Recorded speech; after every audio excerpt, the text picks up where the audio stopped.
What if the US government could create a trillion investment fund that pays you every year? Sounds too good to be true, right? Well, that's exactly what President Trump proposed with his plan to create a US sovereign wealth fund. But here's the catch. The US is 36 trillion in debt. So how would this even work? Is it a brilliant financial strategy or just another political fantasy? Stick around as we break down the truth behind this bold idea, why it's sparking heated debates, and what it could mean for your future. Let's get started. Hello everyone, let's start with the basics. A sovereign wealth fund is like a giant savings account for a country. It's a state-owned investment fund that pools together a nation's financial assets, stocks, bonds, real estate, you name it. The goal? To generate long-term wealth that can be used to stabilize the economy, fund social programs, or even pay citizens directly. Think of it like this. If you had extra cash, you wouldn't just let it sit in a savings account losing value to inflation, right? You'd invest it to grow your wealth over time. That's exactly what sovereign wealth funds do, but on a national scale. Here's where things get tricky. Countries like Norway and Saudi Arabia built their sovereign wealth funds using surplus revenues, mostly from oil and gas.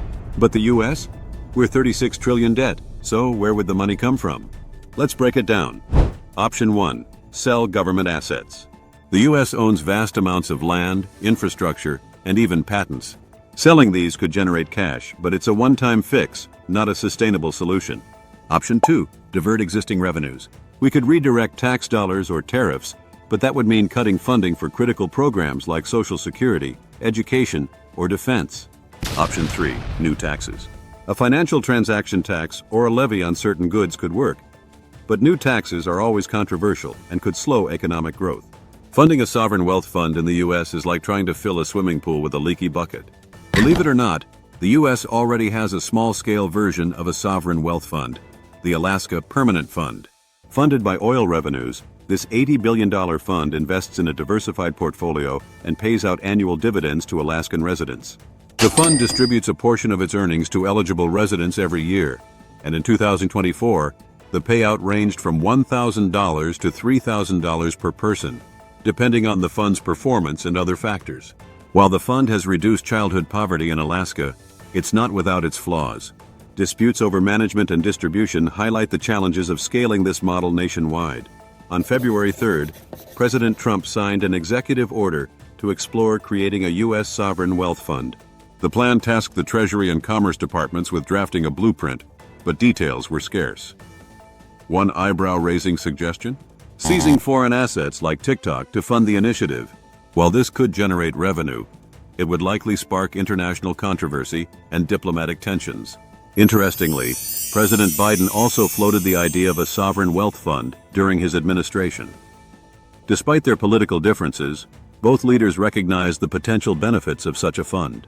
However, public reaction has been overwhelmingly negative, with concerns about corruption, mismanagement, and redundancy. History shows that sovereign wealth funds aren't immune to corruption. Take Malaysia's 1MDB scandal, where billions were siphoned off by government officials to fund luxury lifestyles. Given the current mistrust in U.S. politics, many worry that a similar fate could befall a U.S. fund. Critics argue that the U.S. already invests heavily in infrastructure, social programs, and national projects through the federal budget. Adding another layer of complexity with a sovereign wealth fund might not solve any real problems. It could just create more bureaucracy. Now, could a U.S. sovereign wealth fund ever become a reality? Or is it just wishful thinking? Let me know in the comments below. And if you think this idea is worth exploring, what would you propose as a funding source? Your ideas could spark the next big discussion.